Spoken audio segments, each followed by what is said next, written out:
folks, hard hats, lunch pails, steel toe boots. Anything short of a championship this year is a failure. Look at this boomer right here. You've just got so much talent here. Somebody said we need to apologize for Jalen. Can I quote it, John? What are we apologizing for? What did we say? What did we do?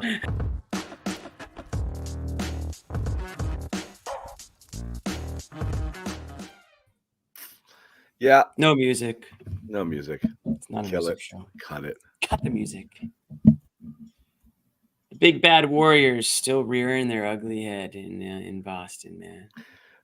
The Warriors flew. I can't Strikes stand. again. I can't stand. I'll tell you this, though. Different than past Warriors losses where they made the Celtics look like the worst version of themselves. This was just a good basketball game. Warriors made more plays in the fourth. Warriors just made more plays in the fourth quarter than the Celtics did. They lose. Literally more plays. They kept getting opportunities to make more plays. Yeah, Looney and those putbacks, that was just backbreakers. Sucked. Just grab the rebound, man. Freaking Draymond airballs it, put back. You know, like hard. The next possession, back. back-to-back putbacks. That's a killer in a game like this. Sucks. Yeah. I hate Draymond. Anyways, go again. Yeah. Everyone wants me to play the hits. No, I'm not doing it. I'm not getting all into it. Because here's the thing is, for a period of time, it did look like it. Because the Warriors do have, the narrative of this game coming in was the Jason Tatum revenge game. Oh, he's going to drop 50. And he was bad. He was turning the ball over. He was missing shots. Over dribbling. Celtics offense was really stagnant. Warriors. Look how happy you are. Shut up. It's a whole thing. Wait till I get to the end. Warriors were blitzing. They were dribbling too much. They were dribbling into it. Like I said, was it 10 first half turnovers? Kind of playing into their game. And it did kind of have that Warriors flu sort of feel, which is like the Warriors were just out executing them, playing better on the defensive end, frustrating them, taking them out of their rhythm. It was ugly. Those shots were not a lot of those threes outside of the early barrage where they took that lead in the first quarter. Everything after that was not earned. It was just sloppy and ugly. And then they got into that great third quarter where they started to move the ball a lot more. Tatum got into his rhythm. And that was just a fun basketball. It was a really fun quarter to watch. Mm-hmm. It was really fun all the way through. So that's why this isn't a rage Warriors game, like where it's like, boy, they really brought out the worst in the Celtics.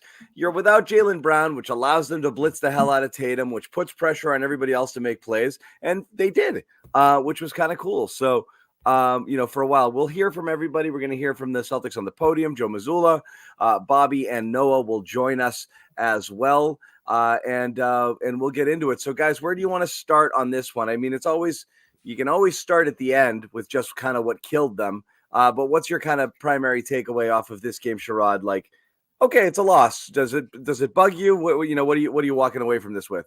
It bugs me. It bugs me because this was a winnable game, and this was a team that, the way that they play in many ways, they're looking to jack threes just like you are. And the one thing that they exposed and we've talked about this a little bit, but the Celtics transition defense needs some work. Golden State was getting out way too easy in transition off of makes and misses that just shouldn't happen. It just should not happen. And I thought the Celtics put themselves in a precarious position time and time again in the first half where they just weren't set defensively. And so that was my biggest takeaway, that the Celtics transition defense is a problem. They have to get better than what we're seeing now. Yeah, I mean, all eyes for me were on Tatum, obviously, to start this one. And, I was glad that Kerr got booed by the fans when he was announced. I thought they did what they needed to do there. Thank you to the fans in attendance for doing that. But it sucks because, the Warriors get the last laugh, and the Celtics blew them out, I think. They blew them out last year in Boston there. But tonight it was a different story. And John, you touched on it. Some shots from Tatum tonight that you'd like to have back. Definitely. I know he said that a few games ago. I'd like to have 8 of those 3-pointers back. Tonight, it wasn't necessarily. You love that one.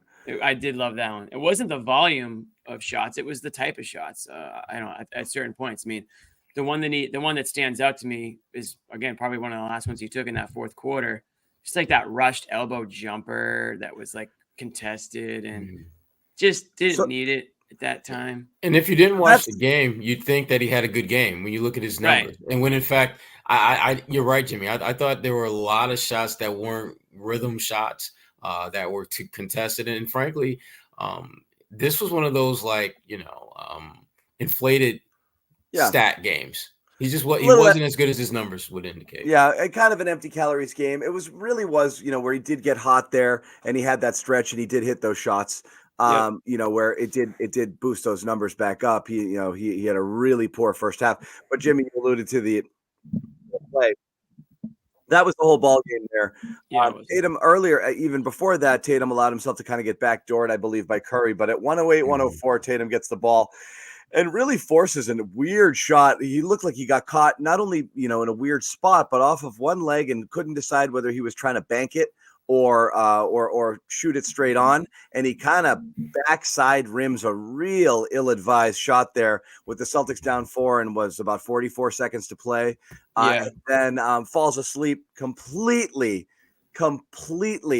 falls asleep ball watching, like he just out of body experience. And Hield just walks to the corner and hits that 3. Warriors up 7, and that was the ball game. So that stretch right there, that was winning time. And and your best player, he's got to eat that one. He was awful. And you know what? There's not going to be, or there hasn't been, and there won't be that many crunch time, games or opportunities. And that was one of those ones for the Celtics tonight where it was, the final minutes, 5 or so, or whatever constitutes crunch time. But this is a crunch time, obviously, game tonight. And there was a little bit of lack of execution there on both ends. And, credit to the Warriors too. They're playing, they're winning differently than they have in past years. It's not just an offensive showcase. They're playing like one of the best defensive teams in the NBA, whether that's just effort, whether that's them realizing that they have to play defense now because they can't just outshoot everybody. And the Celtics might get to that point too. I mean, the Celtics play great two-way basketball. But the Warriors are winning, look at their record right now. I mean, they're one of the best teams in the NBA. I don't think a lot of people thought that going into the season for sure. But that's how they're doing it. And they were able to double Tatum a lot tonight. And again, yes, Jaylen Brown was out and that changes a lot of things. And obviously you hope to have the Celtics full strength when the games really count towards the playoffs. But right now, teams are going to be able to watch this game back and take some things from it. And I think you'll start to see that more, let's hope that the Jaylen Brown injury isn't anything serious. It's kind of crazy how many guys have been dropping like flies. It feels like around the NBA right now, but the Celtics, when healthy, are the best team in the NBA, but a guy like Brown's out, that changes a lot of things. And they're getting guys stepping up, Pritchard stepping up, Queta stepping up. It's not like guys are just no-showing. I mean, they are doing what they can, and the Celtics made it a game tonight, and they had the lead in this one late, and they just gave it up. And whether that's lack of execution, whether that's just not being in the situation enough this season so far, where you have to make plays down the stretch, or whatever it is, they weren't able to do it. 2 things. We haven't gotten to it because we should, because it was great, and the Neemias Queta game. We will. Yes. Outstanding. Hold on 1 second. Wait for Bobby to do that segment. We're waiting. No. We'll get into it. Bobby had to, look, man, there's no denying he was outstanding, and he has been most of the games he's played, even, in where he has those spells where, you're not going to play. I mean, geez, Tatum sucked for an entire half, I mean, it's not going to, he's Queta. He's not, but he's been outstanding for the energy and for everything he brings. But 2 things. One, people are kind of beating up Joe a little bit in the chat. Look, you're shorthanded. You got to play with some weird lineups. When you're down, a couple of starters, it's going to, change your rotations. And it looked like he really didn't think Tillman had a place in this game. And I probably agree, just because the Warriors are just so fast. Yeah. Where would he play? And the way they double, and put pressure on people. You could see even those lineups out there where you had Horford and Luke and Queta, they're not getting the ball out of their hands fast enough, so people are beating up Joe, but I think you had what you had tonight. And when you removed Queta from the rotation, you tried to sneak Walsh in, but that was your bench tonight. You're down a few players. You're down a couple players. There's not much else you could do. But you look at that fourth quarter, energy really sagged when Queta goes out of the game. I can't remember what the exact score was at the time, but I believe Celtics were up 5 or 6 or maybe 7. Queta goes out for a short spell there in the fourth. Short. It was really short, and he came right back in. So I think it was, I'm looking it up right now, 95-88, I believe, when he comes out. And when he comes back in is 97-96. So like they had made up some ground. That was only a 2-minute stretch there during that period. So he really was the energy they really kind of cratered a little bit there, which was interesting that was the case. And really there was about a 4-minute stretch there in that fourth quarter where it went 15-7 Golden State. And that's just kind of how they got there. That led to the healed 3. And that was really the ball game there. So yeah, Queta was integral there, and what I would question is, and I talked about this the other day, and Bobby texted me about it too. Is you're talking about lineups when you're a little bit shorthanded here, and yeah, I don't disagree there. I really do think that the 3-guard situation with a single big, and tonight that big was probably Queta. It was better than trying to force those double big lineups that I thought were a little bit goofy at times. Mm-hmm. And I might have tried that as well, and that would have reduced Luke even further because Luke was almost unplayable tonight, and then he went out with a hamstring. But having him on the court at the same time as Steph Curry was definitely questionable because he just got eaten alive there on the pick and roll with Curry just picking him apart with these passes. So that was an almost unplayable situation there. And then when you can't play Luke, you're down almost another guy because he was borderline useless there. So. It tricky. Like I said, Joe's catching a lot of heat, but I do think like he didn't have great options tonight. Yeah, I mean, and that's again when you're dealing with a depleted lineup, that's just the reality of what you're going to do. You're trying to make the most out of the least, and they're going to be nights where you're just not going to be able to get it done. Guys just aren't going to elevate their play on that night to make things happen. But this was one of those things where the Celtics they never really, I thought, got into a steady flow of impact players. I mean, Drew Holiday, we've seen games like this where Drew Holiday really steps up, and he was brutal tonight. Missed lots of shots that he normally knocks down. And you start going down the lineup, and there just wasn't that one guy that could catch fire, whether it's hustle, energy plays. Well, you know what, John? Here's the thing about Derek White. This is kind of his thing. Like him making 6 3-pointers in a game. 7. Is that 7? 7, right. Damn, 7-16. That's kind of what he does. I guess he's at that point now where the good games a year ago for Derek White are fairly routine now. I didn't think he caught fire. I just thought he had a Derek White kind of game. But the bottom line is this: they're going to be nice, but this is going to happen where they're just not going to have, they're not going to find that one player that can kind of, rally the troops, and they're going to come up short. But to me, a lot of their problems were self-inflicted wounds because, as we talked about at the top, those offensive rebounds in the fourth quarter can't happen. You cannot let Kevon Looney have his way at the rim like that, multiple possessions. That was 4 points. That was just backbreaking 4 points because it was 7 offensive rebounds total for the Warriors in the fourth quarter, 10 second chance points. And really that was the game, especially late where they were defending. Celtics again defended fairly well in a couple of those late possessions and just couldn't. They just weren't getting bodies on people at all. These weren't weird offensive. These weren't long rebounds off of missed threes where the Celtics, had a couple of possessions where they're keeping the ball alive on that thing. It was just shot goes up. Nobody looks around. A Warrior just slipped right in, grabbed the ball for an easy putback.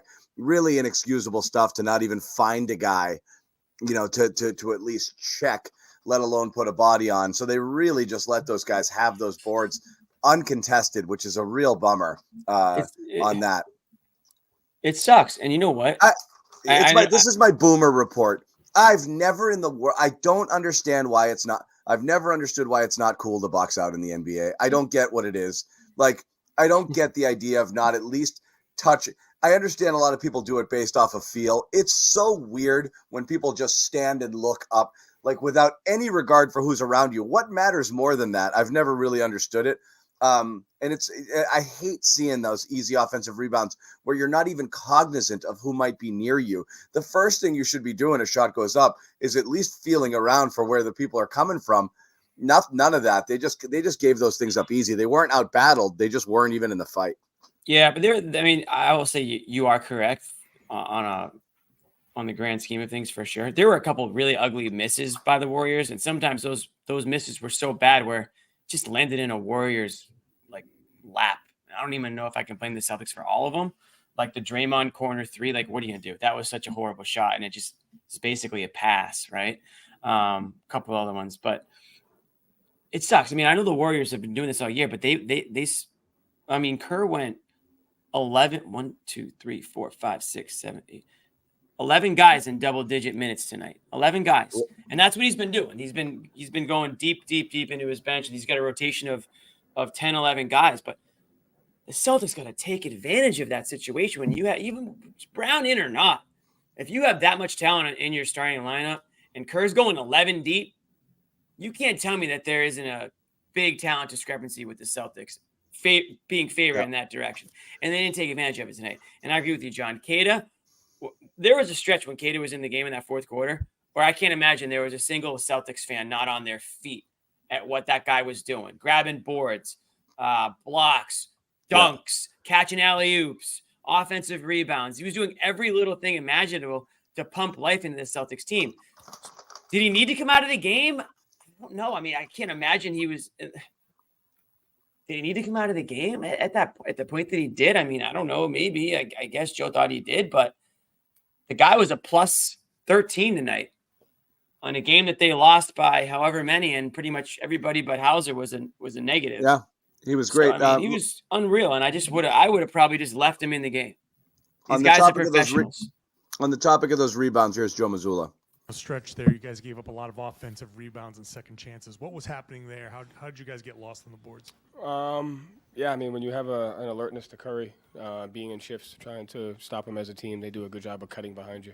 I thought one was off an air ball, one was off a block shot, and I thought the healed one was the toughest one. I thought the other two were a little, 50-50, but that's what happens. Defensively, what did they do differently?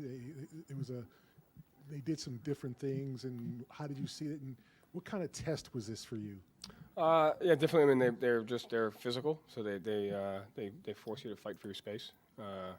They have active hands, so I think in the first half they got a ton of deflections. They were able to get some stuff there, but I thought we did a better job of handling the physicality in the second half. And just have to put, again, we talk physicality, it's just as much as defense as offense. So it took us a little while to get adjusted to that. Once we did, we executed really well, and then it just came down to a couple possessions at the end. No, our crash rate was higher in the second half, so we just didn't do a great job of crashing in the first half as we did in the second half. Crash rate in terms of schematically the crash rates are, or is that a matter of? You're muted, John. Can't hear you. Yeah, he's still. Sorry. Crash rate, yeah. Gonna crunch those numbers later. All right. I mean, what did he really say there? Not much. I wasn't listening, honestly. Yeah, I mean, I don't give a crap. Nothing groundbreaking. I wish I could have those 30 seconds back. I wouldn't have played that bite, but it is what it is. Yeah.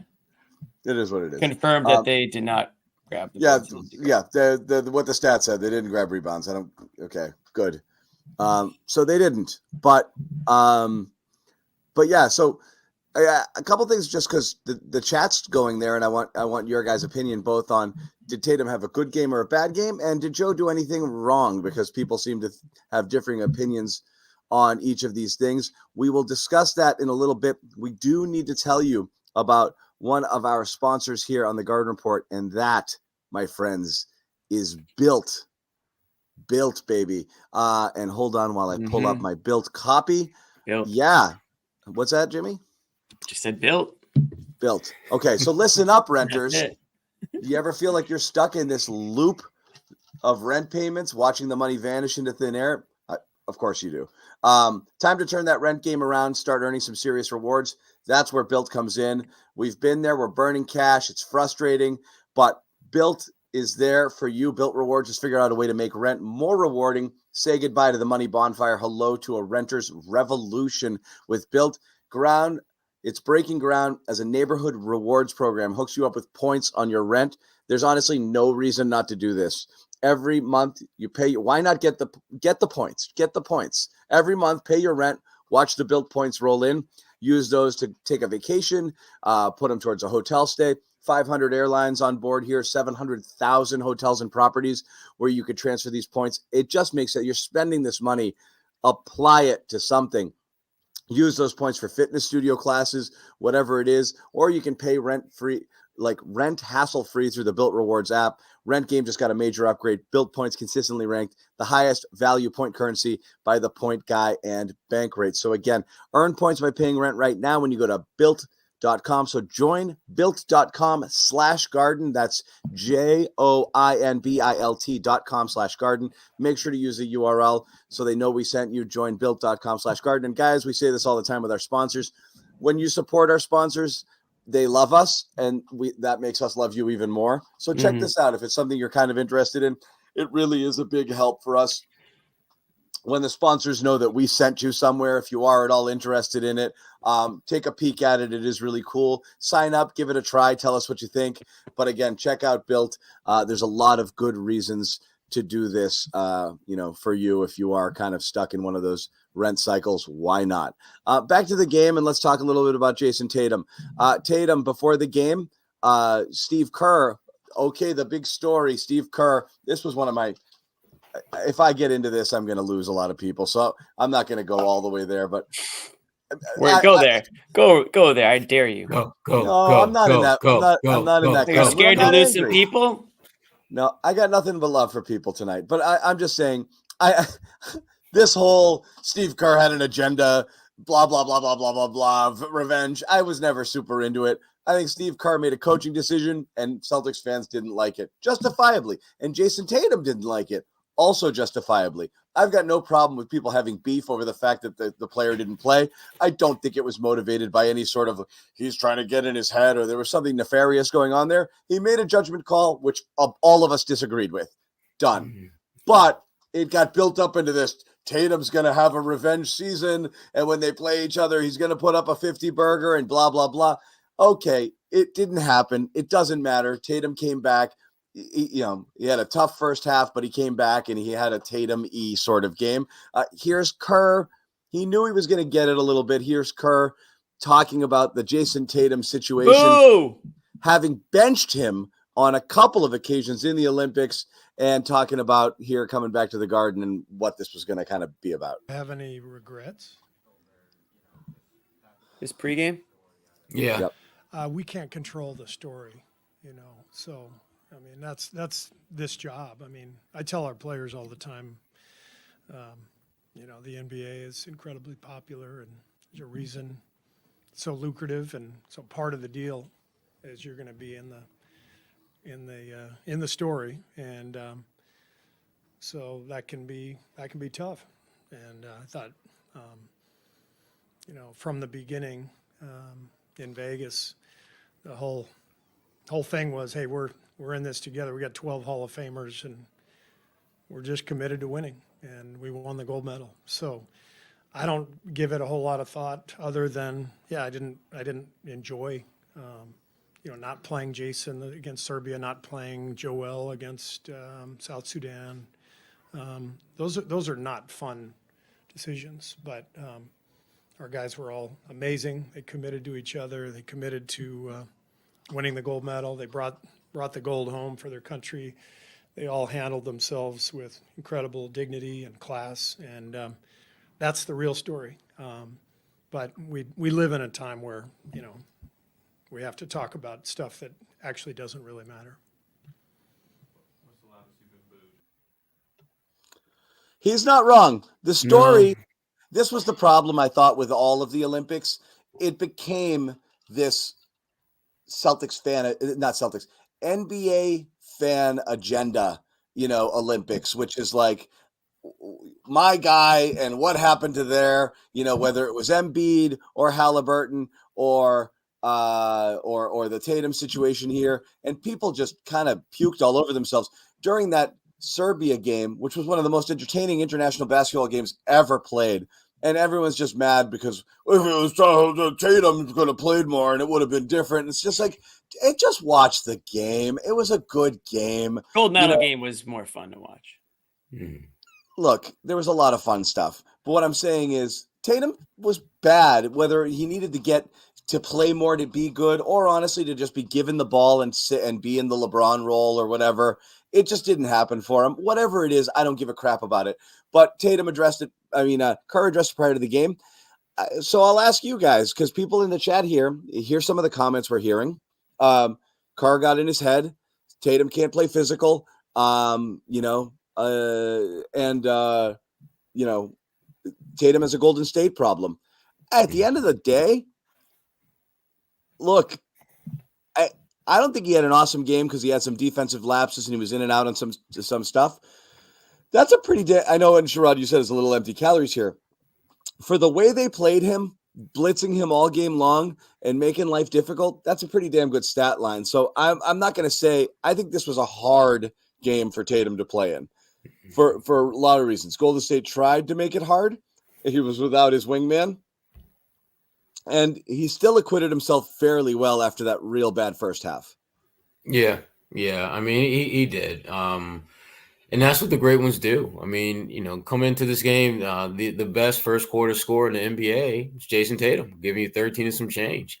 And you go back to this game, really, it was Derek White that carried the load early on. I think Derek had like 12 of their first 14 points or something like that.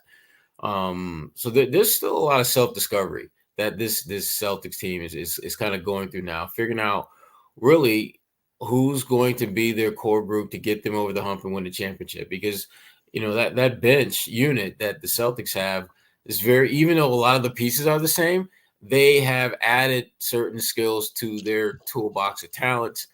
And now teams have to accommodate for that. But the Celtics also have to accommodate for that. Guys are just able to do more things, different things. And I think sometimes that means Tatum doesn't do as much as he's capable of doing because he's trying to make sure everyone else is involved and engaged. And, sometimes, you just want Tatum to just say, look, guys, I'm going to take a lot of shots tonight because I think that's what we need to get over the hump tonight.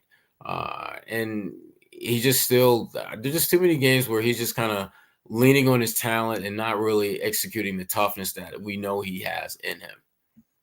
So was he not tough? Because again, people here are talking about it a little bit, where shying away a little bit from physicality. I thought there were I thought early on there were moments early on. I thought, early on, I thought, but I also think he, when they weren't giving it to him, or the few times that he wasn't blitzed instantly and he had the ball, he went ISO early on, and it wasn't pretty. Even the first three he hit was a bad shot that he got fouled on.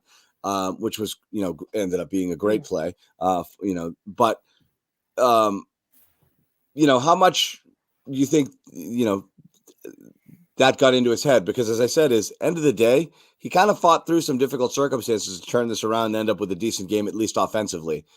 So again, but he stopped moving. He stopped moving the ball a little bit, especially in that fourth quarter. And that was a bit of a killer too. So that's going to be another knock there.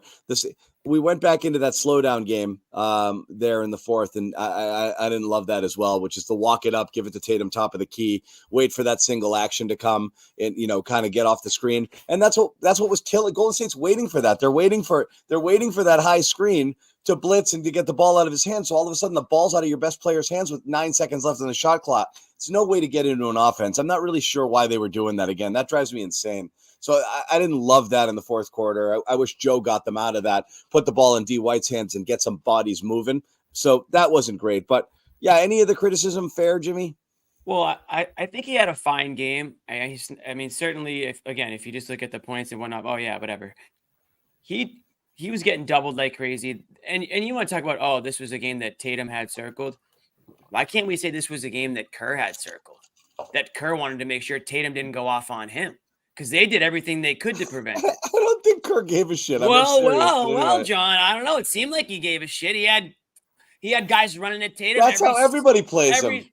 That's how they play him. Well, And he was slow to and- and he was slow to react in the first. It was working. It was Like, absolutely well, he had to, that was a great strategy for Well, yeah, Curry. like just exactly. I'm So gonna they double him strategized instantly. I'm all not gonna over wait it. till he dribbles into it. The second he gets it, I'm sending a body. Don't And act he was like slow. He was You're just drinking. how he plays You're him. drinking the Kerr Kool-Aid, Mr. Cool. I don't really care. Blah blah blah.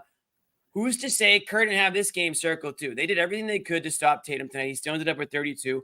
I don't think Tatum had a bad game. I think he had some bad moments. And in those moments, when the Celtics maybe needed him to elevate his game, that's not what we saw. We saw a bad shot.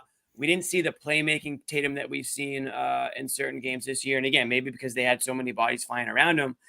And he didn't have Jaylen Brown, who is obviously a guy that can come up in big situations and forces the defense to be more honest. So they were all over Tatum in this one, and he still ended up with 32. I think if the Celtics pull this one off down the stretch, we're talking about a much better Tatum, regardless of whether or not Tatum had anything to do with it. We're talking about Tatum a little bit differently tonight. The Celtics figured out a way to win. They cracked the defensive scheme that Kerr put down there. But for me, it was lack of execution from the Celtics team as a whole. Drew Holiday didn't do much tonight.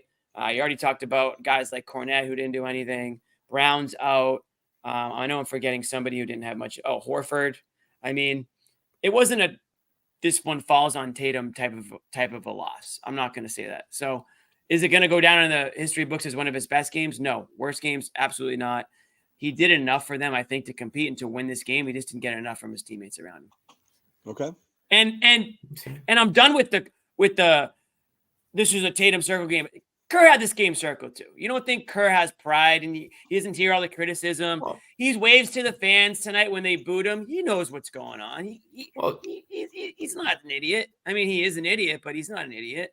He's Jimmy. I'm gonna have to disagree with you on that, and here's why. They played about Kerr having this game circled. I think there's this stretch Kerr has circled when you're playing the Celtics, then you're playing Cleveland, then you're playing Oklahoma City, all three on the road. You can't lock into this one damn game, especially for his team, the way they've gotten off the start that they've gotten off to. He wants to see how do they match up against these really good teams. I think for him, it wasn't just the Celtics game. He's looking at all three of these games.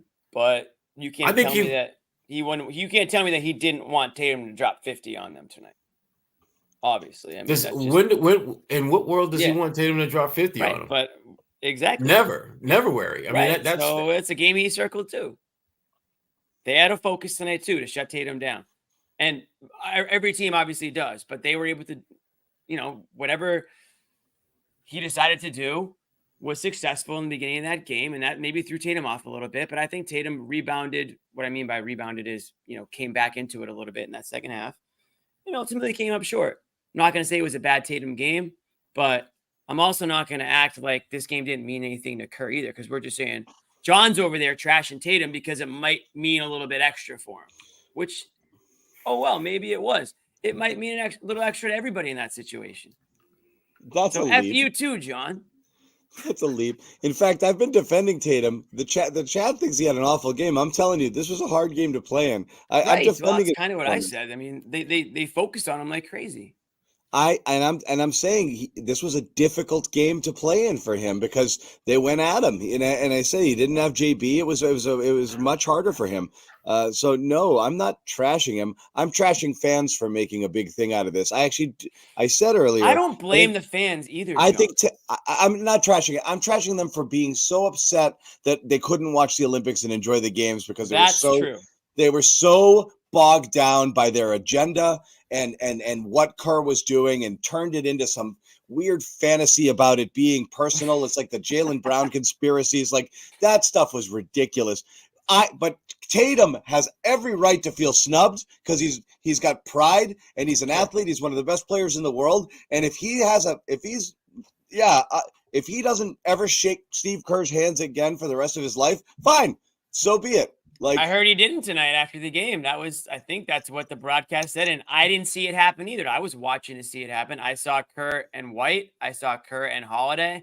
I did not see Kerr and Tatum, and that's fine. I want more of that. I want more hate in the NBA. These guys are all buddy. I don't need to see that all the time. But if you're a Celtics fan and you're pissed off that Tatum didn't play in the Olympics or was embarrassed don't forget, this was a bit of an embarrassing offseason. They tried to make Tatum embarrass this offseason, John.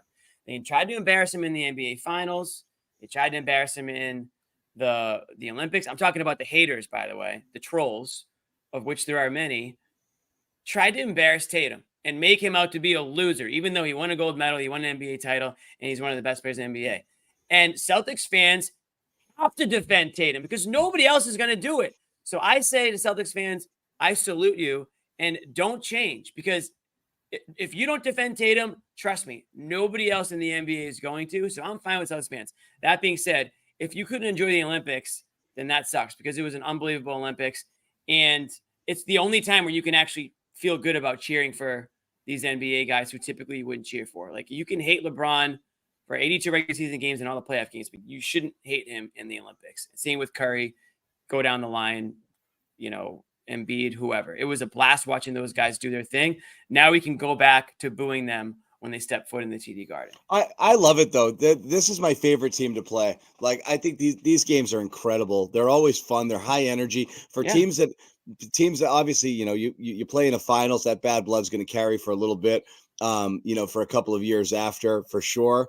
But they're always, the 50-point game obviously was wildly entertaining, but all of these games are fun and tightly contested and like competitive. And so I think it's super fun playing them. There's definitely mutual respect that goes on here. You're talking about the last two NBA,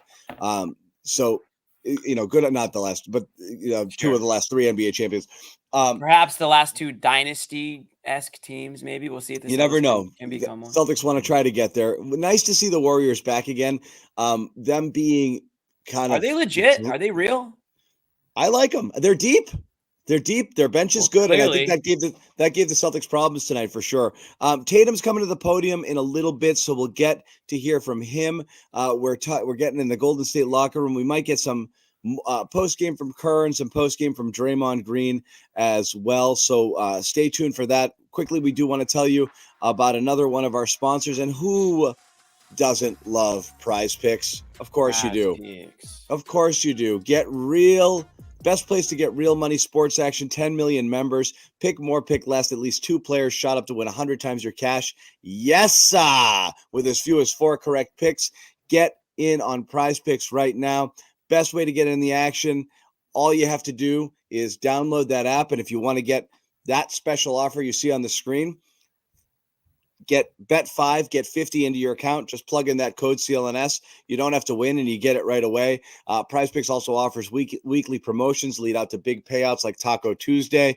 Each Tuesday, Prize Picks discounts select player projections up to 25% to provide even more value for your lineups. So again, go to check it out. Download the app today. Use the code CLNS. Get 50 instantly after you play your first $5 lineup. Once again, code CLNS, $50 instantly after you play that first lineup.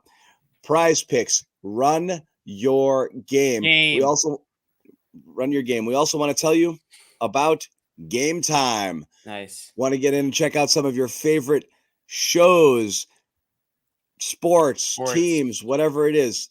Get in there, get in on Game Time.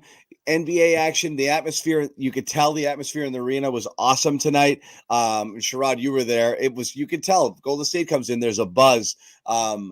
And that's the type of game that you want to get to. So when you see that opportunity, go to Game Time right now. Download that app. You browse through. You pick your seats.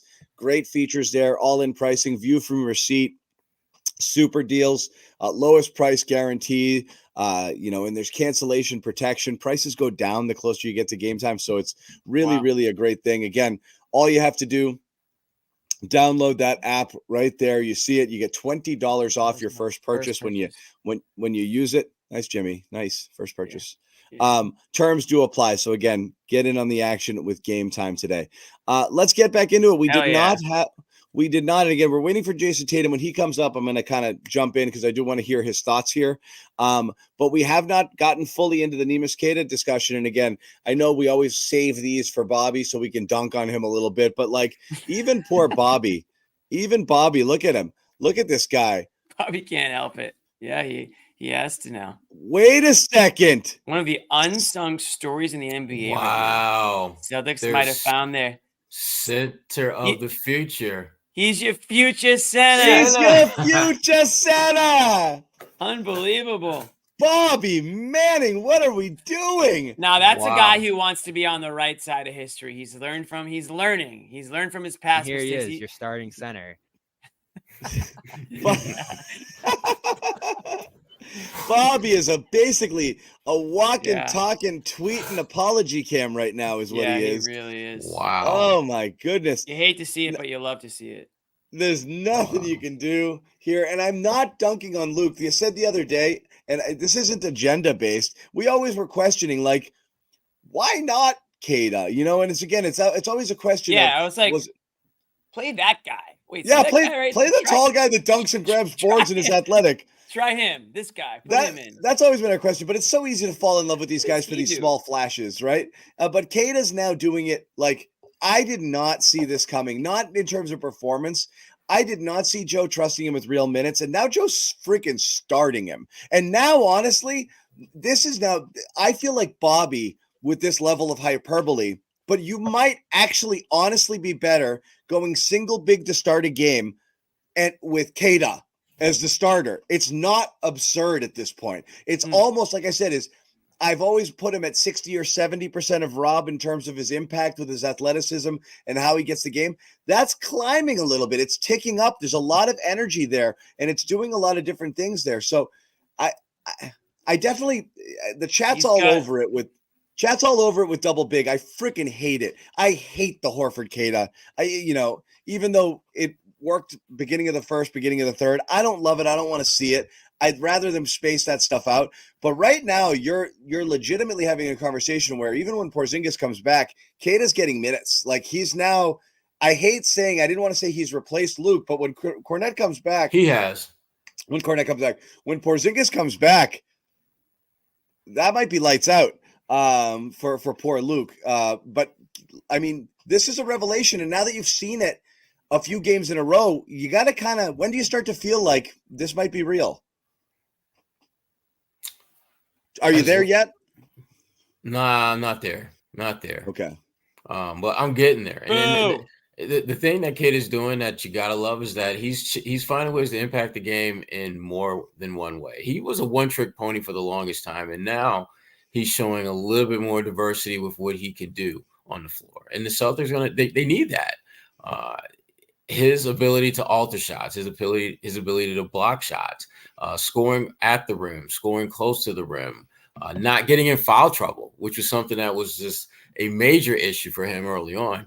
You're starting to see the weaknesses of his game are looking a little bit stronger, and the things that were already fairly strong are even stronger now that he's playing more. So I think Joe is way closer to having all-in chips on Queta as his future center.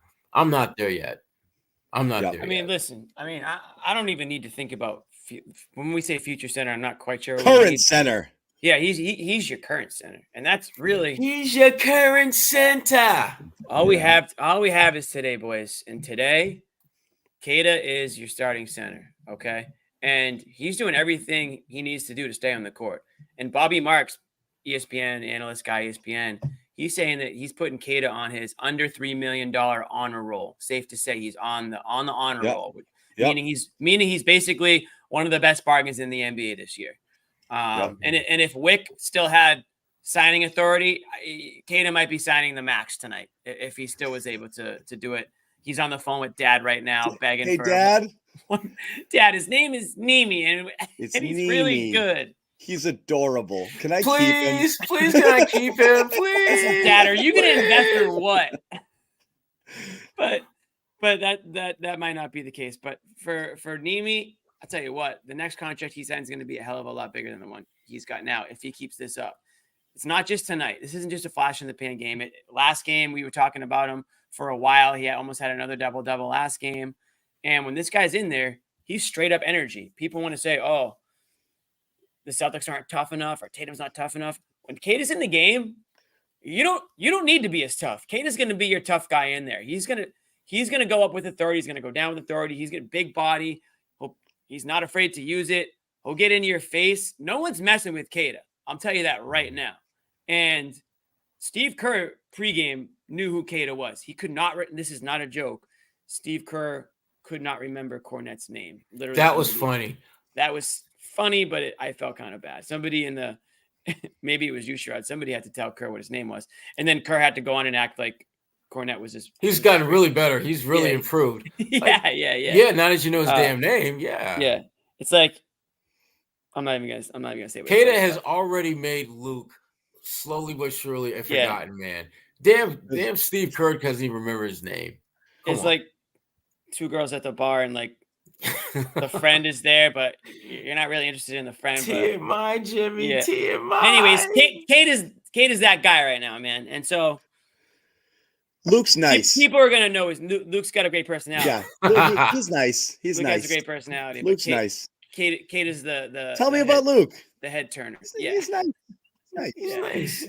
Yeah, he's funny. He's funny, which he is. Great sense of humor. Really smart. Yes, great Lord. personality. Two sad girls at the bar. Yeah, Luke's right here. But anyways, Queta. Sorry, Queta Luke. is we're seeing Luke's it before our eyes. I honestly love that guy. I do too. We're seeing it. Yeah, he's committed to the bit. Luke is committed to the bit. Yes. We're seeing it before our eyes, and I know Sherrod's not quite there yet, but I think Sherrod obviously sees what's going on now. But sure, we don't know if it's gonna last for game 82. Who knows? But put it this way: I have no reason to believe that it won't, because what Queta gives you, he can continue to give you. It's energy, it's hustle, it's effort, it's his size. He's not doing anything that he can't do the next game, right? I mean, he's not playing out of his skill set, Sherrod. It's not like he's all of a sudden found this 3-point shot that we don't expect him to keep. He's doing everything in the paint. He's just playing hard. He's grabbing boards. He's giving them second chance opportunities.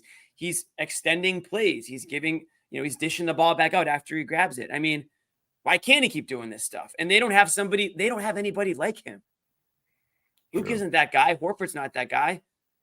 They don't want it. Like, Horford doesn't want to be that guy anymore. He wants to stand it. That's fine. They don't want him to be but Queta is that guy. And so they're going to keep playing him because they don't have anyone else to fill that role. It's not Tillman right now either. And that's the thing. I said the other day, I think Tillman completely played himself out of the rotation. Then he got some minutes the other day. But I mean, I said it game one. I'm not looking for the victory. It's Tillman's your 10th guy. But I even coming off the offseason where I think, he was one of the guys who had a procedure. Fine, maybe there's a little ramp up. He didn't look right at all. What are we doing? That was me. My bad. Oh, okay. John, you were chomping earlier. Nobody called you out. No, I was moving some stuff. That was my bad. John. Tillman, Tillman looks awful. Yeah. I mean, awful. Leave Tillman alone. He's just trying to I know. I'm just saying. Trying to go home tonight. I feel bad. I feel bad. Oh, Jason Tatum, here we go. I'm going to listen to some Tatum coming to the podium. Revenge game. All right. What?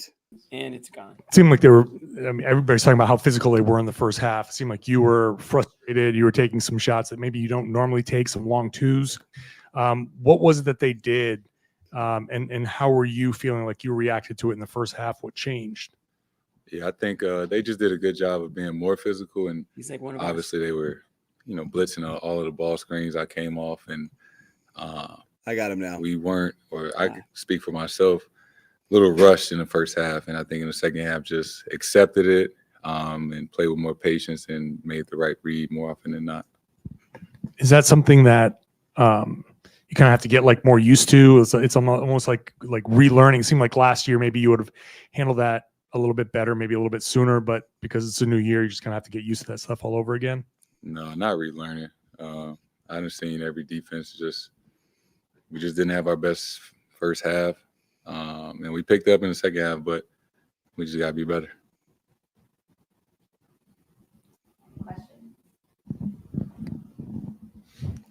Jason, seems like you want to put the drama around the Olympics behind you. Coach Kerr said as such at the beginning of the game. The fans seem to lean into the drama. How much, if at all, was that on your mind, and how much do you think it impacted your game? It wasn't on my mind. Just another Wednesday, another game, another opportunity to come in and try to be the best player I can be, and another day to just try to get a win. What did you see in the late game execution, and what are some things that you guys know you need to work on going forward? Just some of those 50-50 balls in critical moments. Me not inching out on the three for Buddy Hield. The air ball that they got, the rebound and tip in. You know, I blocked Steph's shot. They got the loose ball to make the layup. You know, just in those moments, we know we got to be better, and we have in the past. We just didn't make enough plays on that end at the end of the game. Joe mentioned some of those offensive rebounds at the end being 50-50 balls. And like you said, you just mentioned you blocked a shot, drops right to Kevon Looney. When it's sort of, I don't want to say fluky, but when the ball sort of bounces the wrong way, is it easier or harder to like grapple with the fact that kind of like you just said it was fluky, my man. I mean, some of those were controllable, and that's, I guess, tough, but it's part of learning from it and being better in that next game. Jason, you mentioned before that after the Olympics, people were in your ear telling you how you should react, what you should do, what you should say. What have you been telling yourself? Like, what's been going on in your mind in terms of just kind of everyone pointing to this game and you downplaying it? I mean, do you truly feel that way? Did you hype yourself up? How have you taken yourself through this process? I mean, that's part of this job. That's what I've been dealing with my entire career. People want me to be, louder. People want me to be meaner or whatever. One thing about Jason is, like, I'm always going to do what the fuck I want to do and approach things how I want to approach it and what I feel is sincere to who I am as a person. And not that it come from a bad place. Some people, sometimes it come from a good place, and but people react differently, or it's easy to say, like, if they were in my shoes, what they would do. So I appreciate when it comes from a good place, but like I said, I'm always going to react, respond, approach things the way I want to. And how long have you? I mean, you probably weren't that way at 19. Now being 26, like did you build that kind of, defense to know and be strong in your convictions like that? I mean, excuse my language, but you just learn to not give a fuck. Like, wow, 2 F-bombs. The FCC. I'm comfortable in my own skin. I'm comfortable with the things I've accomplished.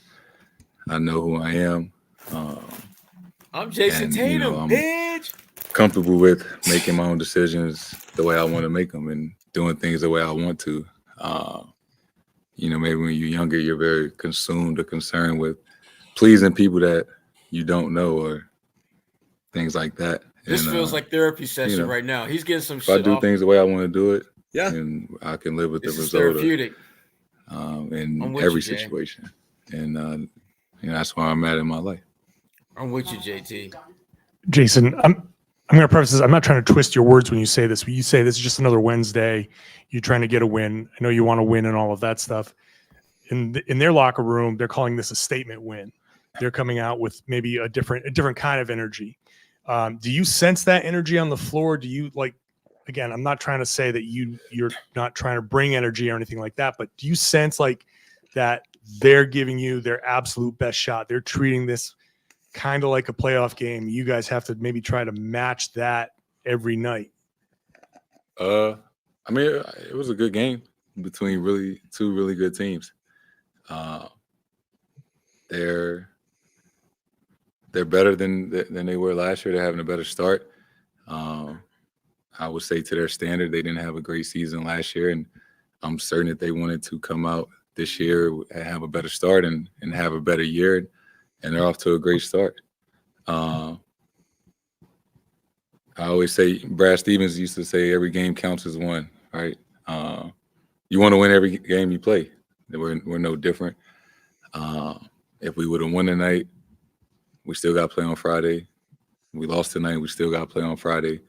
And that's, the beauty of the NBA. We play 82 games. So you can't get too high or too low in the moment because there's always another game coming up.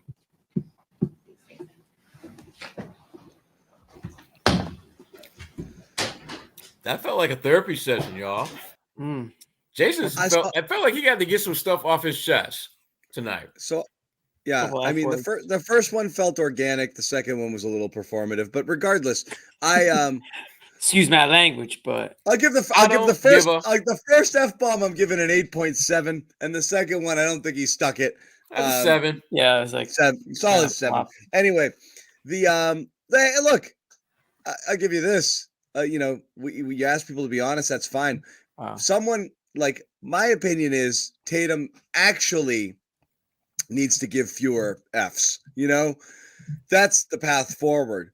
But when he talks like this, it's obvious that it's on his mind. This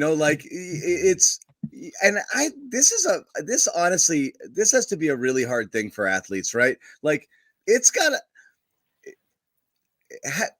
feeling that everybody's wrong in their perception of who you are or what's going. Like it ate Kevin Durant alive for 3, 4, 5 years there. Well, he was addicted to the Twitter. Addicted, but like Tatum is too, and a lot of these young guys are too. So I think that's hard. I really do, to drown it out completely, especially when you think it's completely the wrong narrative that's about you. So Tatum does believe, like, it's kind of like you guys say this, but it's not, and it's this.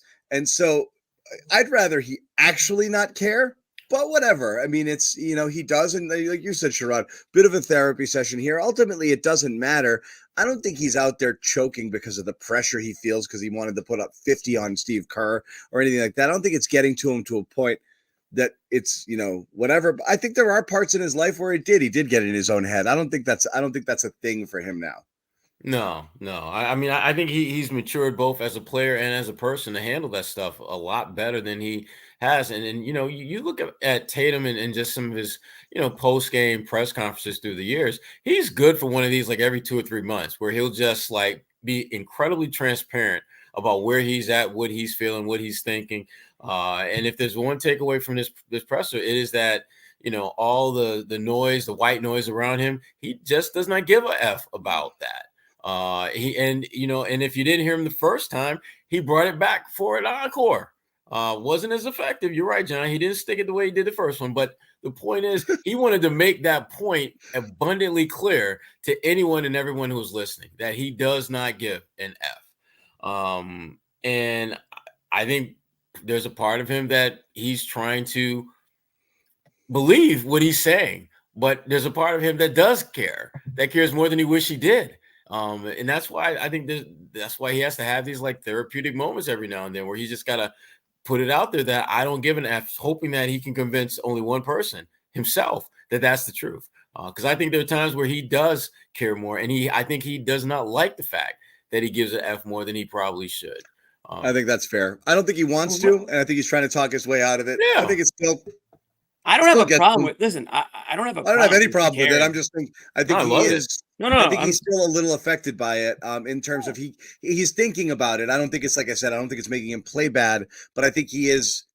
He's plugged in to what's being said in the vibes. But so are so many people here. I mean, it's not just him. Durant's still beefing with Stephen A. Smith over stuff. I mean, of course, these guys do that. Like I get it.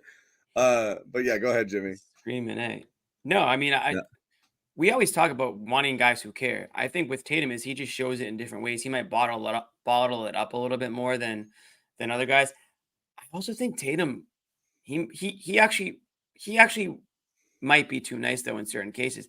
That might be why one of the reasons why Kerr felt he could get away with benching it. It's like it's Tatum. He's a nice guy.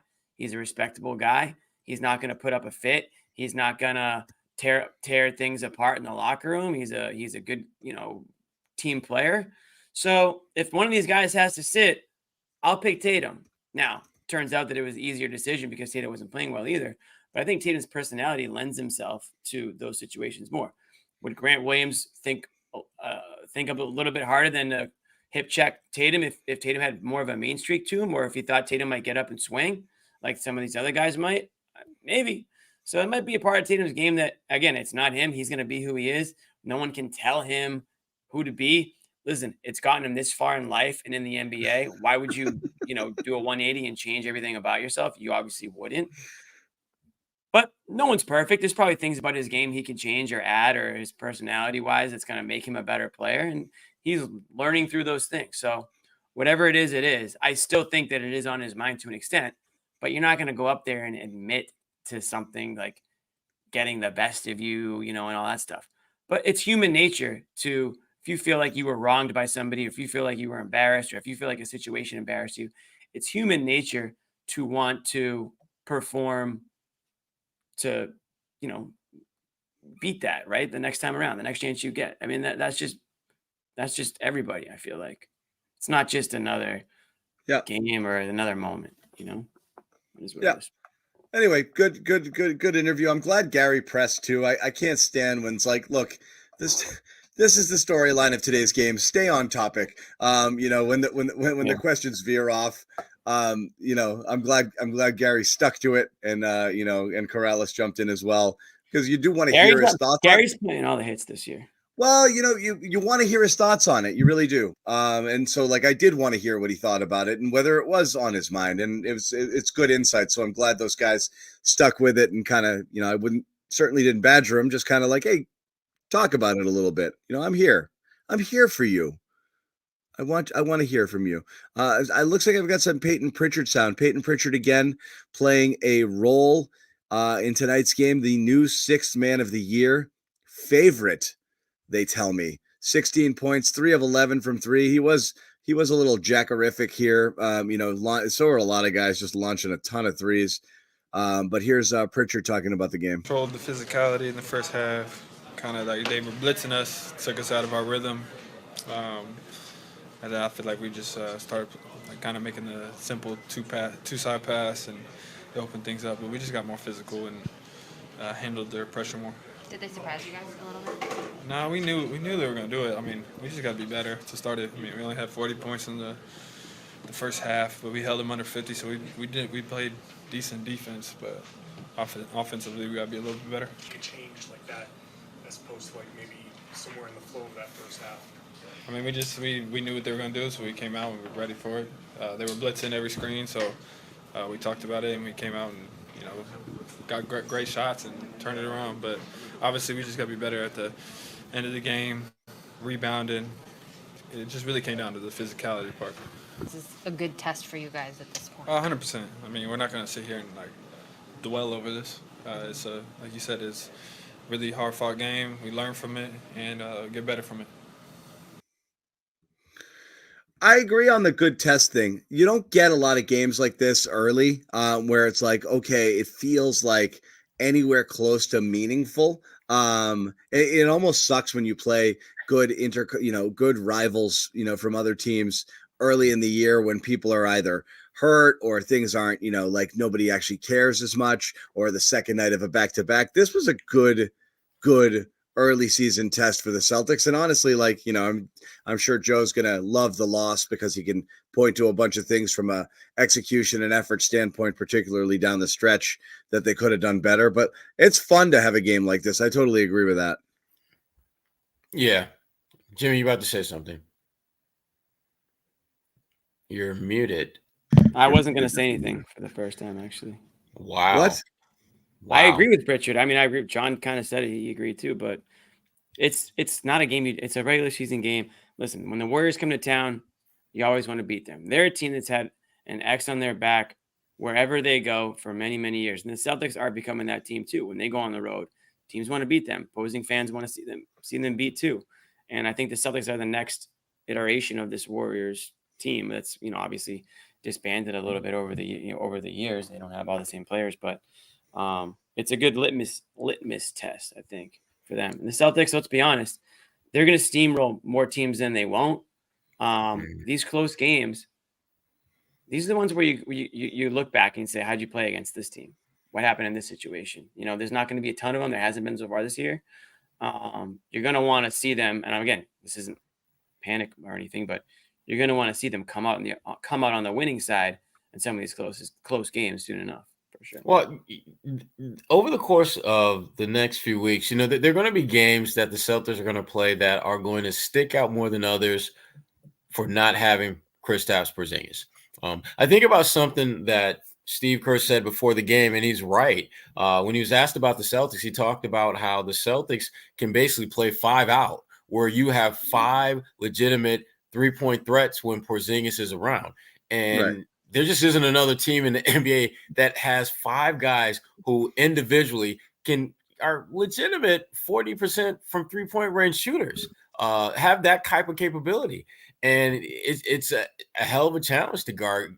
You can't double anyone. You have to respect everyone, and that for a team that has guys who can drive the ball, because they got 5 drivers too. So if you're the Celtics, there are going to be nights where the best version of who you are is going to be needed and required. And this was a game that you don't necessarily have to have all of those pieces, but to not have Jalen and to not have Porzingis against a team like this, as well as they played, the style that they play, you would ideally need to have one of those two. Yep. All right. Let's bring in our crack team. No. Nice. Let's try it again. Crack team. Do you see them? No. I don't see. I think they froze. Looks like they froze. I see them in my preview monitor, but I don't see them when I put them up there. But they're frozen in the preview monitor. They're not moving. Oh, they are? Yeah. They totally are. Okay, we'll wait for those guys. Bobby and Noah, they're jumping in on a different feed here. Okay, they should be ready to go. Guys, give me a thumbs up if you're good. You look good. Thumbs up. That's my team. Couple thumbs. There we go. How's What's it going on, going? guys? No, I Nice. don't want Peyton. Joining us too. I'm playing around with the configurations. Huh? All right, we got him. Don't touch anything. Okay. I'll touch whatever I want, Jimmy. Damn it. Guys, what's going on? We've obviously talked about a lot of things. So you guys were in the locker room talking about the Celtics and the Warriors. I don't know if you have any takeaways from the reaction that you got from the game tonight. Yeah, I was on the Warriors side and just impressed with how they defended the Celtics in this one. I thought limited Tatum early, forced him into bad shots, and scrambled out there in a way that made things really unpredictable. I was sitting up there with Gasper watching the game, John, and he said something that I think stood out and that Joe talked about before the game is their defense forced the Celtics into a lot of indecision. They had some bad turnovers tonight. They had some shots where they probably should have shot and didn't, and then some shots that they forced up. In fact, a Warriors player in the locker room told me they probably forced the Celtics about 10 threes up here tonight that they shouldn't have here. And, it's still that math game, and it's amazing. And against the Warriors, who invented the three practically, they shot 20 more threes than the Warriors tonight and still lost. So Warriors found a way around the 3-point deficit that we've said teams are struggling to overcome this year. A lot of late big baskets inside the arc. Celtics got a little uneven offensively late, and those 4 minutes, that crunch time period, I thought Golden State dominated after third quarter where the Celtics almost ran them off the floor there. So good recovery. I mean, Noah, tonight, Golden State, I don't know if they're going to be able to sustain this all year. And John, you showed them a lot of respect last year. But with this new look roster, they look pretty well equipped to hang with the Celtics, challenge them. And, who knows what's going to happen months and months from now if both teams could potentially make the finals. But this looks like a really good matchup. Yeah, I mean, this is a deeper Warriors team, and I thought it was unusual to see the Celtics so scattered, like early on, like those kind of like AAU level, like you're getting trapped and you're passing off of behind people's backs and off of your feet and things, and they totally calmed down. And Derek White said, it was bad in the first half, and it was very uncharacteristic offense.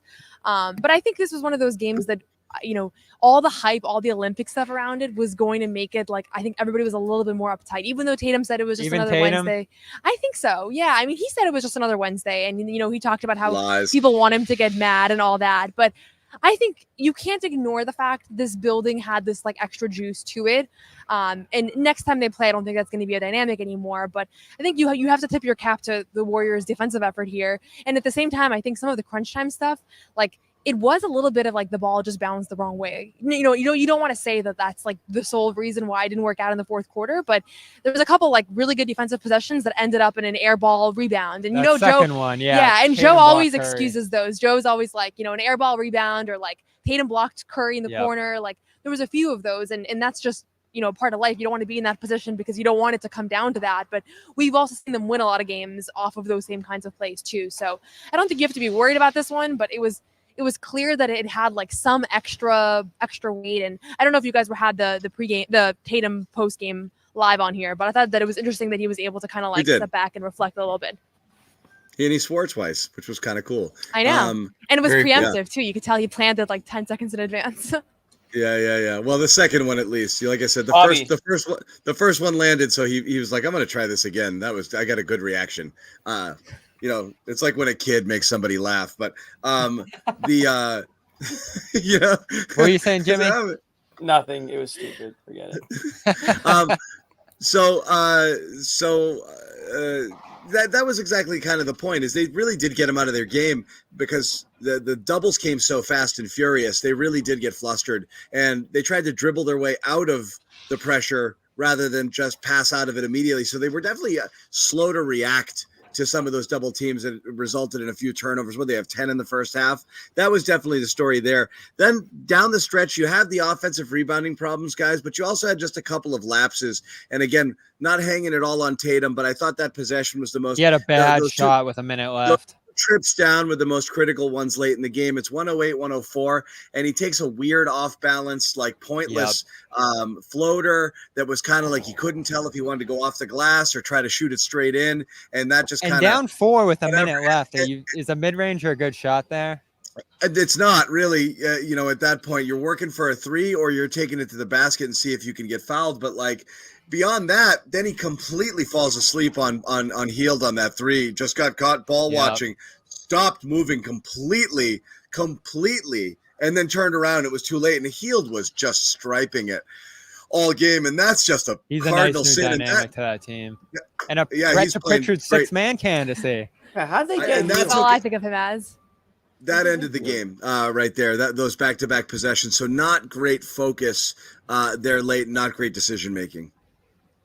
Yeah, and I thought the double big lineup clogged things up for Boston for a lot of this game. They struggled to get away from it. Yeah, this is a bad Cornet game too, and they had him and Horford out there for a little bit. But even the Horford-Queta lineup too, I thought they were trying to figure out where to be on the floor. That's usually been a pretty good look for them offensively.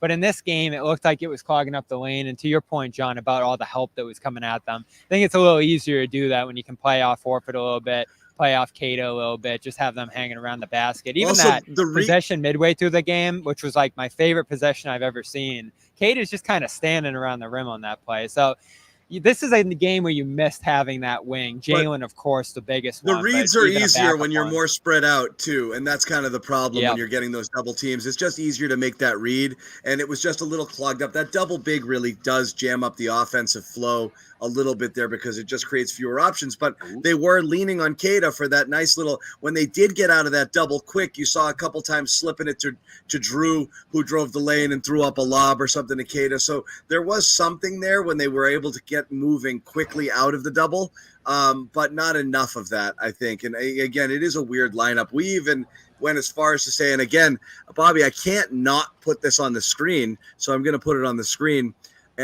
Bobby Manning tweets, hold on. Queta has 10 points and 5 offensive rebounds, plus 18. One of the unsung stories of the NBA right now. Celtics might have found their center of the future. Wow, what a proclamation that is. That's nice. I said that. He was hacked. No, I'm fair. That was electrifying tonight. I think you're overcompensating. What he did tonight was electrifying. The block on Curry, the dunk over, I think, Wiggins or Kuminga in there. Yeah, I mean, this was show-stopping stuff from Queta and game-changing stuff. I thought at times tonight the Warriors looked overwhelmed by him. Yeah, I mean, and Kevon Looney's not the highest flyer, so it was definitely like there were moments where Queta seemed to have a big advantage there. I will just say, as far as just being in the building, like the building responds to Queta. Yeah. Oh, at one point, I looked up and I was like, okay, he only has 6 points and 5 rebounds, but it's like he totally rejuvenated this place with a couple of plays that he had. So even if it's like he had some mistakes that maybe the fans don't really notice, like from an energy standpoint, the bench was going crazy for him. this building was going crazy when he was introduced, when he was subbing out. So like there's that factor as well. But yeah, I think he has to be a continued plus here through this stretch. And it's why after the Pacers loss, I felt like that was the big story was Queta. And I still feel encouraged by him, even though you see that there's things that he has to work on that he's going to get better at. And I was impressed with the fact that he was even able to guard on the perimeter the way that he was, even though it wasn't always perfect. Yeah. And sometimes he overdid it, but it's like for someone his size with that wingspan and strength, and to be able to do that, it's pretty remarkable. Yeah. And I know I mentioned it to Jimmy in the chat and John, the way he held up early switching. I mean, they were switching 1 through 5 and he was pretty much in every action. I know he gave up the and one, but overall, pretty remarkable what he did playing on the perimeter, pretty much every play during that open sequence. So there was that big difference. And again, I hate turning these into Queta had a good game, let's bury Cornette. I'm not doing that. But what I will say is Luke obviously struggled. No, you've said it, John. It's Tillman. Tillman's the guy getting buried here. He is getting buried, but Luke's it's a matchup based game. And again, but in this game, Cornette was really, really, really strong. Having Cornette on the floor when Curry was out there was a questionable decision to begin with, I think, by Joe. And man, he just got eaten up in the pick and roll because Curry was just, it's made some beautiful passes down low when the, Golden State had kind of, jumped out to that lead there in that first stint. It was tough to get him back out there. Then he leaves with a hamstring injury, so we'll see what's going on there with that. But, Cornette left tonight. Yeah, Cornette left with a hamstring and didn't come back. That's why you didn't see him. Not just a Joe decision. He might have gotten another rotation, but no, he didn't. We've said that's why Queta had that really brief. Queta had that really brief respite in the fourth, which incidentally also was kind of a time where I felt like the air went out of the Celtics lineup a little bit when he came out. They had a 5 or 7 point lead, and when he came back in, it was only 1. But also the energy kind of dropped there a little bit. But I think that was also because Luke wasn't available, and he wanted to close with him, so he pulled him for a couple of minutes and then got him back in there. But yeah, Luke had to leave this one with the hammy. And I was curious going into this game which way they were going to go with the starting lineup. I was asking around here, earlier in the day, and there wasn't any clarity about which way they were going to go, but there was a sense around the team that they want to see him in this matchup. This is a challenging matchup. I think the Warriors have probably one of the most complex offenses in the league. And then obviously you have to account for Curry out there, which I know Joe said in his postgame was a big reason they were getting lost at times. It's just how much you have to pay attention to him. And again, I thought he passed with flying colors. You can nitpick, you can look at some mistakes he made here or there, and they'll certainly do that. But this is throwing him into the fire about as much as you can here. And he not only survived, but I thought he responded well to some bigger minutes here too, which I wasn't sure how that 28 would go, minutes with Cornette going down. Yeah. And I think honestly, like we've been talking about this, he's not going to get better to the extent that they need him to, unless he has these high profile, significant minutes, fourth quarter banging against experienced centers. Like you can't just feast on the Charlotte Hornet backups. That was not a Luke this, but I think that we wanted him to see him against Joel Embiid and Giannis and like these really impressive guys. And I think that, tonight there wasn't like a powerhouse on the Warriors side, but like you said, it's a very complex offense and he held up. And so I think this is what you really should care about if you're a fan of the Celtics in November, like less so the outcome of a game. Obviously you want them to win every game you watch, but I think like this is a very encouraging development that you're seeing here, and the trust in him is obviously really high. And I loved the remarks in Atlanta, which I wasn't there for, but just what Joe was saying about how he's really better than he even thinks. Like Joe doesn't like going there a lot, but I felt like he kind of let himself go there and just say, there's a really high ceiling here. And John, these kind of experience, I think probably instill that in him, right? Like, I'm starting against the Warriors. Do you remember a couple years ago when we were kind of having this same conversation with Rob, and there was like the things you're worried what Rob can and can't do, and some bigs and some matchups he's going to struggle against. And he had his first Embiid start, and we were all geeked up about it to see how he would go. And he went out and fouled him like 6 times in the first 3 minutes of the game. And we were like, oh, Rob, chill, dude. But it's again, if you're not going to face the challenge, as Noah said, you're really not going to see what you have. But that being said, a guy like Queta, even the Hornets team or the Hornets backups, is more minutes than he'd been getting. So just ramping him up at all, it matters. And this goes back to what we've been talking about for years with the Celtics rookies or developmental players. You don't play them, you don't see what you have. So again, kudos to Joe. And I've been saying this now for the last 3-4 games, since especially when, using Walsh when Hauser was out as well. Again, Walsh out there too. Just do it. You got to do it. You got to try to develop these guys. You're definitely going to have games where it just doesn't fit them. But like, there's now no longer a game where you're like, Queta's unplayable today, and that's not something you could have said a while ago, which is a huge thing. I use the the expression "found money." Like, it's not just someone you can plug in an emergency basis. It's now becoming like an asset to your team. I don't think that's something people had on their bingo card entering the season. Like, Queta's going to play and be important and impactful. I've got people in the chat here, and I don't think it's crazy, but it's a Bobby Manning level of hyperbole suggesting they start him right now. He might start the next 2 weeks. Brown's out, Cornette might be out. Instead of Al, like just a single big with a Queta, start as well. I know he's been starting alongside Al, but that would be a real. Yeah, it's an interesting thought. I don't know. What do you feel about that? I think Al gets so underappreciated by the fan base sometimes. Like, I see people, because he hasn't taken a couple shots, that they're missing other things that he's doing. Like, he's still impacting the game in a lot of ways. So it's a rotation thing, though. Like, is double big the best look for them? But I'd honestly rather still have Al be the starter here, just because I do think what you're losing with spacing. And honestly, like, I do think Queta's going to get to the point in his career where he's able to take that mid-range shot, that elbow jump shot, but he's not taking anything right now outside of like 5 feet. So it is limiting him a little bit. Like, there was a couple moments where I was like, oh, I'm surprised like that's not within his approved range. But that'll change in the next few years too. But for now, I still think you want Al out there, even if people think he's like looks invisible at points. Like, he's not going to have like the Queta putbacks, but there's things that he does from a connective standpoint, from just understanding the system, that I do think elevate this team in a way that's still remains somehow underappreciated until he kind of like really goes off and then everybody respects him. Real quick, what I'll say, and he's not as good as this player, but I'm getting a little bit of Naz Reid vibes, Bobby. Remember when Naz Reid came on the scene as the bench guy? He was the energy guy for the role. Yes.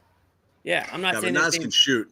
I know they're not the same player, but it's the same vibe. It's the same energy and vibe that I get when Queta comes into the game. He gives him that life that they were lacking, and he comes out of nowhere.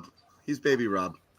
They needed that life tonight too, missing a lot of shots. Yeah. I mean, if they didn't have his offensive rebounding in this game, you're looking at the Celtics falling behind by much more, not able to claw back into the game midway through. He changed a lot tonight. And it was like an old-fashioned NBA game. Like, I felt like baskets were so hard to come by. The building's not used to it. We're used to hear, three-pointers falling constantly. And so all of a sudden it was like, you need something. And he ate up all that energy for sure. And maybe that is like the Naz Reid comparison, is just like that's where I'm getting how much the Minnesota fans love him. Like, I could see him turning into that player in Boston. I said this earlier. He's the only guy on your team right now that does what he does. And that's why there's a role for him. Who else on this Celtics team is doing Queta things? Nobody. You know what I enjoyed watching tonight? And again, Luke does you a few guys at good the game. Here we go.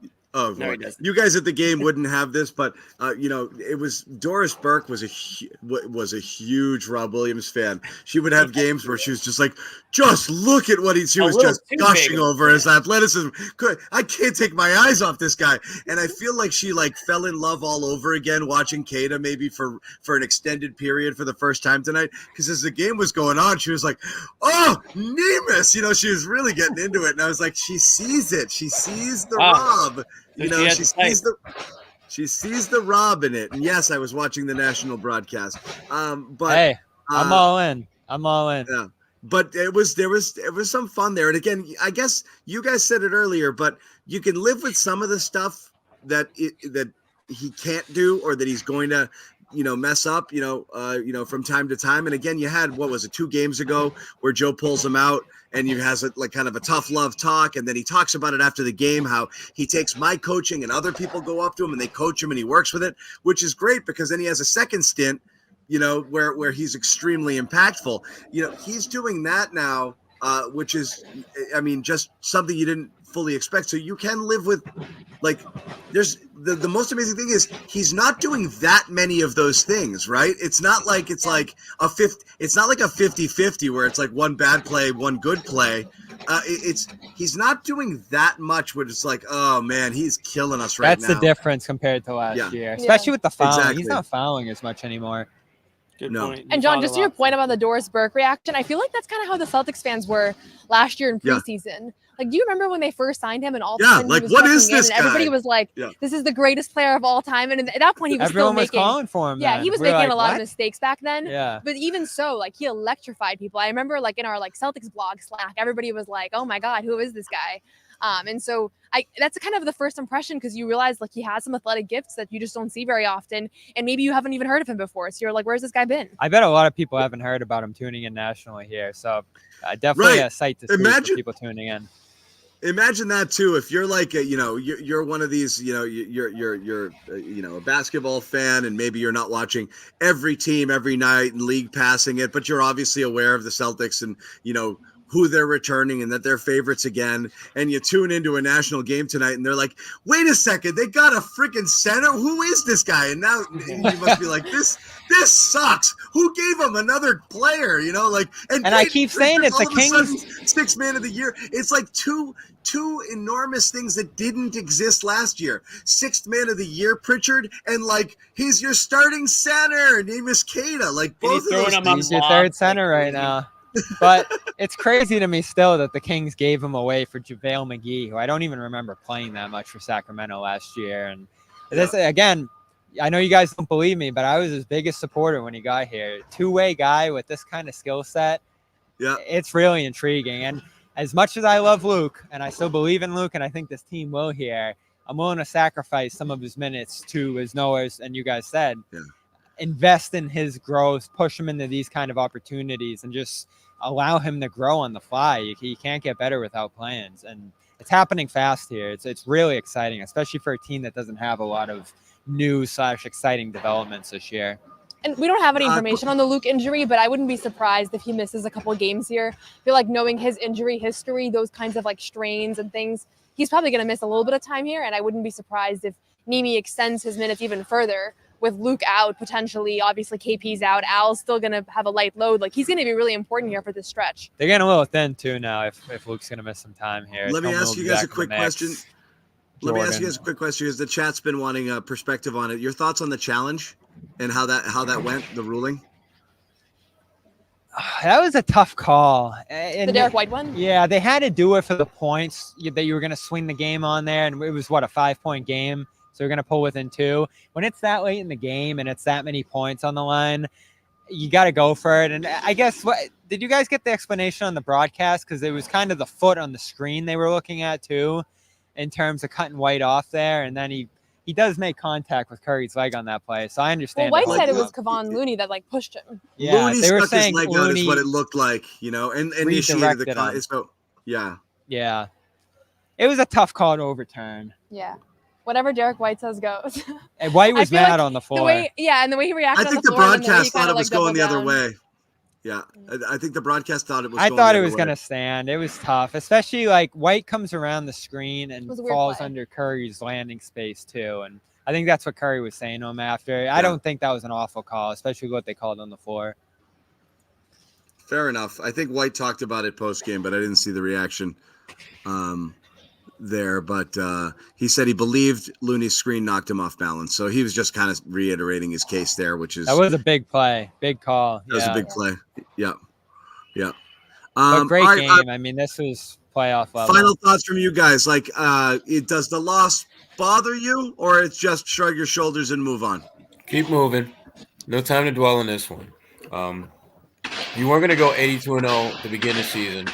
So, and they Golden already State screwed that up. Yeah, Golden State played a better game, and this is what happens when a team does that. So, no, nothing to get freaked out about. I mean, I'm not going to lose any sleep over it tonight. Although I am sick. Shout out me for fighting through it for the show. I'm gonna Thanks, sleep Jimmy. But it bothers me Jimmy. to an extent because it's the Warriors. It's the team out west. You play them once at home and that's it. We won't see them again for another year. I like to always try to beat that team specifically. So it's a little annoying. If you're a Celtics fan, it's not just a game where you're like, oh, well, it's a loss. Like you want to beat this team. Draymond, annoying. Kerr, annoying. Curry, one of the best of all time. Just good to like beat them when you get an opportunity. So a little bummed, but on to the next one. I don't know if I would like to real quick hear what Bobby and Noah thought of Tatum's performance overall because I don't know if we really got Chat was torn on Tatum. Ends up with the 32 points, but there's some people that were a little bit hard on him today. I think more good decisions and bad. I think more good decisions than bad ones from him, and working back from a slow start. Bobby's reporting from inside the hurricane. Yeah, I'm in the eye of the storm. We're in the same environment, and it doesn't look like we're in the same environment. Is there a producer in your ear? Because I think.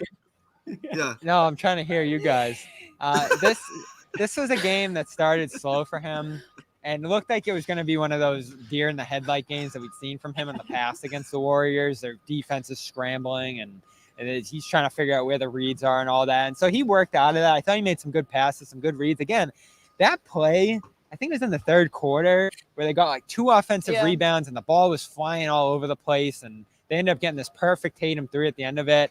One of the best plays I've seen from them covering this team, really. Like, that was unreal. They played 30 seconds of offense. They're all over the glass. And I thought he had a good game. Not a great game, but a good game, an acceptable game in a spot like this, especially shorthanded. The lineups hurt him. The lineups hurt their offense clearly here. This is the game where they really felt Jalen's loss. And who knows the last time they lost without Jalen. They had been on that long string of wins without him there. So I feel like he performed fine. Yeah, no, they didn't. So I'm okay with this loss. And even the Warriors, talking to everybody on their team after, were like, this is great, but they're missing Porzingis and Brown. So it doesn't mean a ton. Yeah, no, I mean, I think with Tatum at this point, like 32 points on 10 of 20 shooting, such a slow start, such an uncharacteristic for this season, first quarter. I mean, we were thinking like, he's been averaging double figures in the first quarter and then really having a hard time adjusting there. But I think once he adjusted, he really controlled this game as well as you can hope for. Third quarter was so massive. And honestly, like, credit to the Warriors, because that third quarter would have buried most teams this season. Yeah. There was so much energy in this building. They were making so many plays. Tatum was hitting everything. And then obviously, like, they just kept making plays to stay in it. So there's another world here where the Warriors make a few less plays. And it was really like the stories about Tatum's third quarter. And so I give him credit for that. And ultimately, like, I'm sure you guys talked about this before we jumped on, but this was really a game where you feel Jaylen Brown's absence, and especially in transition, like, he really changes this team's complexion as a transition team, and you just didn't have as many plays like that. And so he'll add a welcome dynamic for Tatum. And there was a little bit of early flashes to the finals in 2022 where you're just realizing, like, he's pressing. They're putting so much energy on him. Suddenly, Andrew Wiggins is looking like an all-NBA defender. And I think that he recovered really well from that. So you have to be encouraged that it wasn't like, oh, just a bad game. Yeah. And he looked like totally frazzled by this blitzing and everything. And it wasn't that, I'll throw this out as a small point too. I felt like this was the first game where a team really emphasized game plan, called out Pritchard, and they were able to control him too in this one. So what they did defensively across the board was pretty impressive here. Pritchard dribbled too much, and I think that hurt him a little bit there as well, because that wasn't the way to beat that. You saw when things finally got going with the team, they were just moving it better and moving their bodies more. When they were trying to dribble their way out of some of the pressure, which Pritchard does because he dribbles the hell out of the ball, they were able to kind of throw him off. So their whole rhythm was off. I know the Bull Gang's hard at work there, so you guys are going to have a hard time hearing us. We are going to wrap loud, it up. I will say. Yeah, we're going to wrap it up anyway. We've been going a bit, but make sure you subscribe and you follow us on YouTube, and then, check us out on Twitter as well. And, you want to read up on everything Noah is going to write for Celtics blog and Bobby for CLNS Media. As we said, subscribe to CLNS Media on YouTube and our All Access channel. And also, Jimmy, did we fix it? No! Same lower third, but we have changed it. Still summer. It feels like summer. Yeah. I think we have it here. Yes. Banner 19. Go to shop.clnsmedia.com. Use code banner19, 20% off your merchandise, right, Jimmy? And Jimmy's in the lab right now. There's stuff coming. You're muted. Damn it. All right, sorry. You didn't hear me scream when you put the wrong banner up then? This was your moment.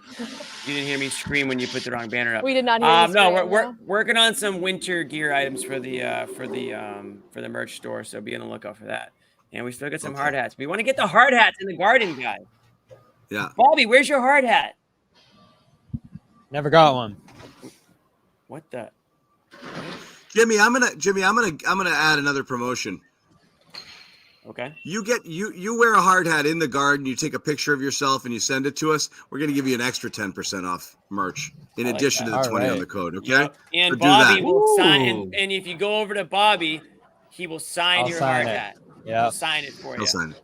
Yeah. We did some So- man on the You gotta street get tonight. We're Noah gonna a get back hard hat, out there. I and do more saw of that. You got some angry Celtics fans. Steve Kerr disrespected Tatum. He disrespected him. That was an epic boo pregame. I love everyone just kind of like inhaled and it was it was awesome. thunderous. I Yeah. appreciated that so much. We need more of that. We need more of that. Honestly. Of course. Yeah, no, I mean, hate when it comes to sports, bad guys and villains are great. And so if you want to make Steve Kerr into one, great. I still think that Warriors rivalry, is real, even though they only see each other twice a year. You can I tell hope the that Warriors can hang in there. you can tell the Celtics fans want to win these games. You can tell they were jacked up. The energy and the atmosphere was different tonight. You could tell they were really bummed out that they didn't come away with it. And now they can't wait. People can't wait till the rematch because you love to beat the Warriors or something about them. They were the gold standard for all those years when the Celtics were up and coming, and they would always play. You remember even before the finals. You'd have those games where Kerr would be like, that's the best team over there. Those guys give us the best matchup. So it feels like Celtics have been aspiring to be the Warriors for so long, had that chance, lost to them in the finals, then won it. And that's who they want to be now. They want to be the Warriors. And that is kind of there.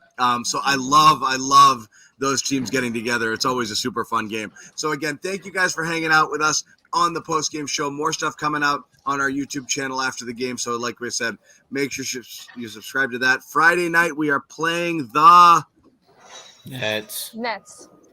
Oh, exciting.